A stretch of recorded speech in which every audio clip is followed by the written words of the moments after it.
pagi, sahabat setia Morning Call GPIB. Pagi ini bersama dengan saya, Pendeta Budi Kristiano Pangerti, Ketua Majelis Jemaat GPIB Sine Surabaya, dalam acara Morning Call GPIB. Apa kabar sahabat setia Morning Call GPIB?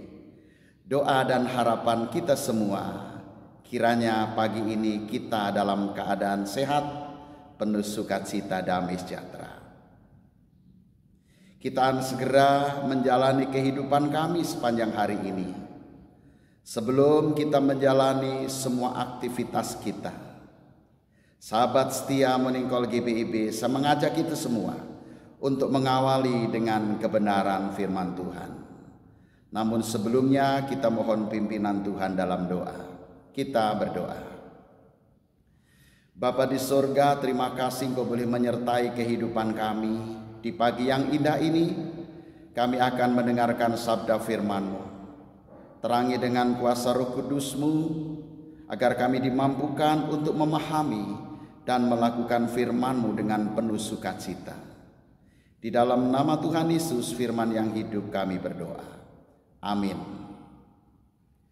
Bacaan kita pada pagi hari yang indah ini terambil dari kitab Perjanjian Lama, yaitu Ayub 2 ayat 1 sampai 10. Pada suatu hari datanglah anak-anak Allah menghadap Tuhan, dan di antara mereka datang juga iblis untuk menghadap Tuhan. Maka bertanyalah Tuhan kepada iblis, "Dari mana engkau?" Lalu jawab iblis kepada Tuhan, "Dari perjalanan mengelilingi dan menjelajah bumi." Firman Tuhan kepada iblis, "Apakah engkau memperhatikan hambaku Ayub? Sebab tiada seorang pun di bumi seperti dia, yang demikian saleh dan jujur, yang takut akan Allah dan menjauhi kejahatan. Ia tetap tekun dalam kesalehannya, meskipun engkau telah membujuk aku melawan dia untuk mencelakakannya tanpa alasan." Lalu jawab iblis kepada Tuhan, "Kulit ganti kulit. Orang akan memberikan segala yang dipunyainya ganti nyawanya.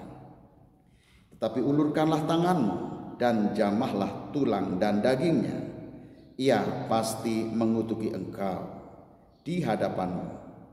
Maka firman Tuhan kepada iblis, "Nah, ia dalam kuasamu, hanya sayangkan nyawanya."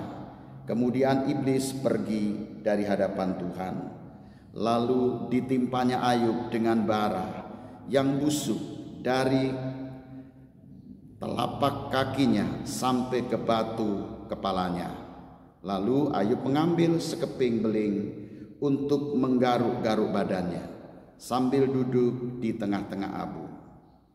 Maka berkatalah istrinya kepadanya, "Masih bertekunkah engkau dalam kesalehanmu? Kutukilah Allahmu dan matilah." Tetapi jawab Ayub kepadanya, "Engkau berbicara seperti perempuan gila. Apakah kita mau menerima yang baik dari Allah, tapi tidak mau menerima yang buruk?" Dalam kesemuanya itu, Ayub tidak berbuat dosa dengan bibirnya. Demikian firman Tuhan. Berbahagialah kita semua yang mendengar firman Tuhan ini dan melakukan dalam kehidupan setiap hari. Sahabat setia Morning Call GPIB yang dikasihi Tuhan Yesus Kristus, ketika kita membaca kitab Ayub, maka kesan pertama yang kita ambil adalah tentang penderitaan yang dialami oleh Ayub, yaitu sebagai orang yang saleh, orang yang jujur dan takut akan Allah. Bahkan seringkali penderitaan Ayub menjadi suatu perbandingan dalam kehidupan di tengah-tengah jemaat. Perbandingan seringkali dipakai ketika kita menghadapi warga jemaat yang sakit berkepanjangan, sering untuk memberi kekuatan para pelayan kadangkala mengatakan, ibu bapak harus tetap semangat. Sesusah-susahnya ibu belum sesusah Ayub. Penderitaan ibu belum seberat penderitaan Ayub. Demikian kadangkala untuk menguatkan. Lalu yang kedua, sering dikatakan ini semua ujian dari Tuhan. Tuhan menguji kita lewat penyakit. Tuhan menguji kita lewat penderitaan.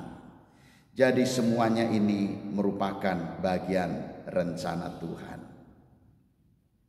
Lebih parah lagi, kadangkala sering kita berkata bahwa penyakit ini juga merupakan kiriman Tuhan. Atau cara Tuhan supaya kita menjadi semakin percaya dan mengandalkan Tuhan. Begitu ibu bapak, seringkali muncul kata-kata itu. Pertanyaan yang sangat penting adalah, benarkah Tuhan mengirim penyakit kepada ibu bapak dan juga kepada Ayub? Yang kedua, benarkah Tuhan menguji iman seseorang, dalam hari ini Ayub, melalui penyakit? Kalau kita perhatikan bacaan firman Tuhan ini, ibu bapak, khususnya pada ayat yang ketiga, bahwa Ayub dijuluki sebagai orang yang saleh sebelum dia menerima penyakit bara yang berbau busuk dalam tubuhnya. Jadi sebelum dia menerima penyakit yang berat dalam bacaan firman Tuhan ini, Ayub sudah dijuluki oleh Tuhan sebagai orang beriman. Jadi bukan karena diuji baru terbukti imannya, tapi sesungguhnya memang dia sudah beriman. Dalam bacaan firman Tuhan ini sebenarnya ibu bapak, Ayub menjadi korban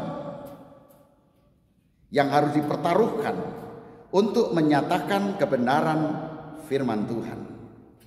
Karena ketika Tuhan Allah mengatakan bahwa Ayub adalah orang yang saleh, orang yang setia, yang takut akan Tuhan, sebenarnya dalam hal ini iblis, dia tidak setuju dengan pandangan atau penilaian Tuhan Allah terhadap Ayub. Bagi iblis itu biasa. Ayub berbuat baik karena Tuhan baik kepadanya. Maka menjadi suatu tantangan yang diberikan iblis kepada Tuhan.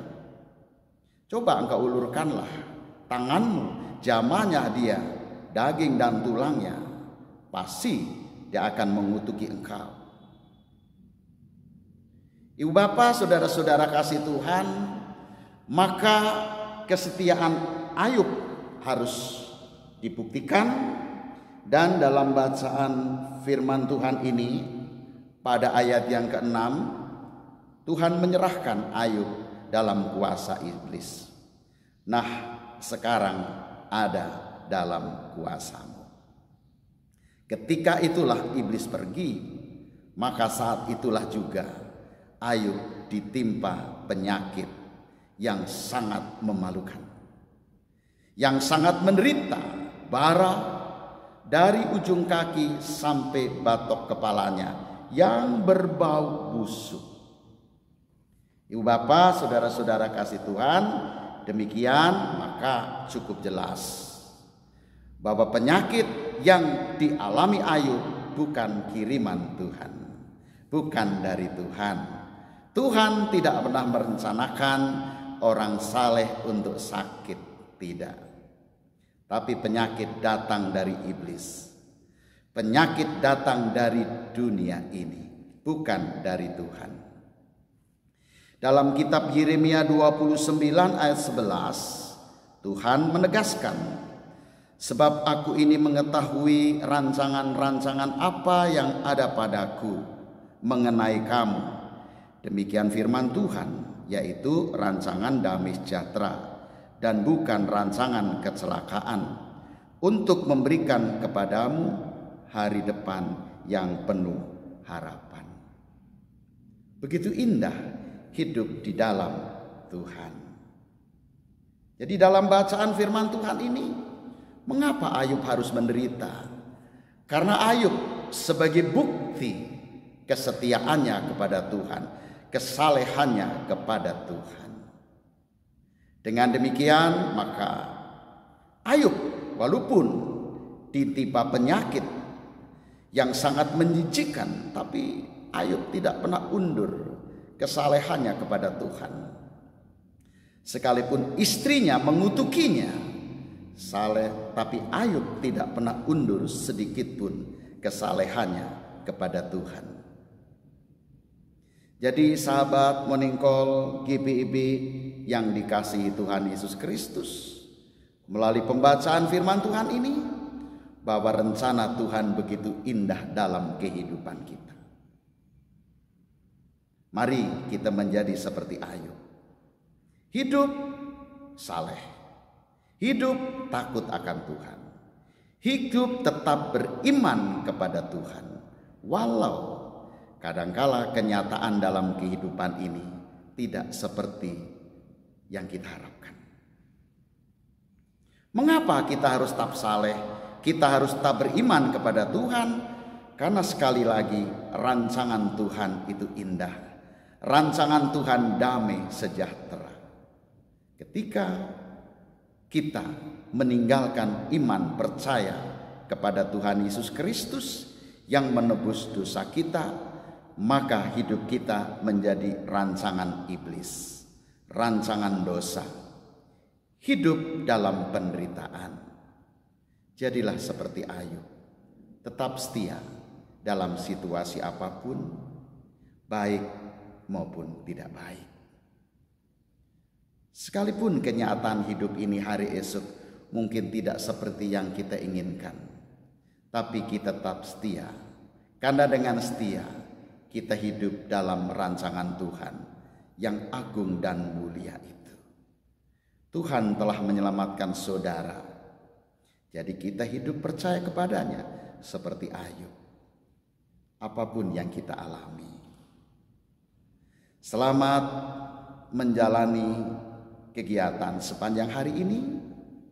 Nyatakanlah kebenaran firman Tuhan seperti Ayub menyatakan dan membuktikan firman Tuhan sebagai orang yang saleh.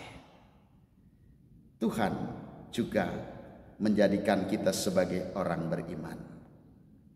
Buktikanlah keimanan saudara seperti Ayub telah membuktikan di tengah-tengah dunia, di hadapan lawan Tuhan sendiri, yaitu si iblis. Selamat beraktivitas. Tuhan memberkati. Mari kita berdoa. Bapa, terima kasih firman-Mu telah mengarahkan kehidupan kami, bahwa yang punya rencana bukan hanya Engkau, tapi dunia juga punya rencana jahat yang akan menjauhkan kami dari hadirat-Mu. Kami boleh belajar dari firman Tuhan ini, agar kami senantiasa dalam kehidupan ini untuk menerima kenyataan apapun dalam hidup ini. Terlebih khusus menerima kenyataan yang tidak baik. Kadangkala itu terjadi kepada siapapun. Ketika itu menghampiri kehidupan kami, ajari kami untuk tetap setia kepadamu. Karena hanya dalam rancangan-Mu Tuhan kami memiliki kehidupan yang indah, hari esok yang penuh kepastian di dalam tangan Sang Juru Selamat. Kami serahkan kehidupan sepanjang hari ini. Tuhan kuatkan mereka yang sakit. Tuhan berikan jalan keluar bagi mereka yang dalam pergumulan. Ajari kami untuk menjalani sepanjang hari ini dan seterusnya, tetap mengandalkan firman. Terima kasih Tuhan. Ampuni salah dosa kami, dengar doa kami. Karena di dalam nama Tuhan Yesus Allah yang hidup, kami berdoa. Amin. Selamat pagi, selamat melayani Tuhan lewat aktivitas kita sepanjang hari ini. Tuhan memberkati. Shalom.